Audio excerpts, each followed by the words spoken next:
jah. Väga emotsionaalne võit, et oskad sa kirjeldada oma tundeid praegu hetkel? Mis ikka tundeid ja minu jaoks oli see otsustav, selles suhtes tähtis mäng, et mitte küll tulemuse, vaid puidid saaksid lõpuks jooksma ja oma siuksest agressiivselt seda mängu, mida ma olen tahtnud näha siin EM-turniiris. Ja täna see tegelikult see õnnestus ja lõpuks see väsitas ka vastused ära. Seda mängu ma tahtsin esimesed 2 mängu ka näha poistelt, aga täna see lõpuks hakkab juba välja tulema. Aga korvide vaene oli seda mängida, korvid tulid kuidagi väga-väga raskelt ära. No eks see pinge oli ikkagi kuigid teadsid, et selgatu seina, kus täna see mäng oleks kaotatud, salakult edasi oleks saanud, selle esimese 8 juurde. Kuigi ma neile mingit survet peale ei pannud, et me peame jõudma kindlalt 8 juurde, tähtsa see, et oma mängu leiaksid ja tuleviku peale mõeldasid. Aga üldiselt jah, et närvid olid.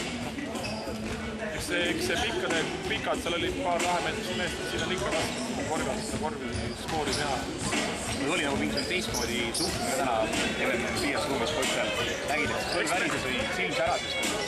Ei, kindlasti põlv ei värisenud täna, aga eks me siis ise riietumis treenerite poolt ka andsime neile võimalikult suure emotsionaalse laengu selleks mänguks.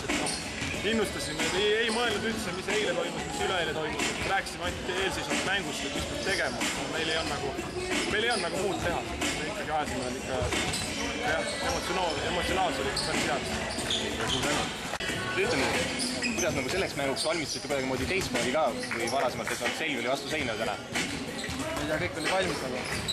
Võitlesime iga palli pärast. Lauas oli kõik kätte. Varem on lauaga probleem olnud hästi palju. Oligi kõik vaja. Kuidas korvi väga lihtsalt ei tulnud, et kas selline pinge oli, emotsionaalne pinge oli väga suur? Ja ma arvan, mõlema meeskond mängis kaitse hästi. Lahendasime kiireid hästi.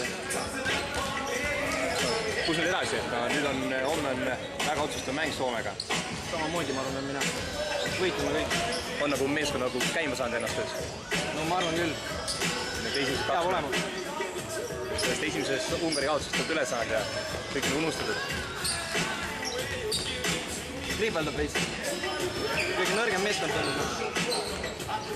Ma arvan, et homme tuleb võit ära. Okei, selge.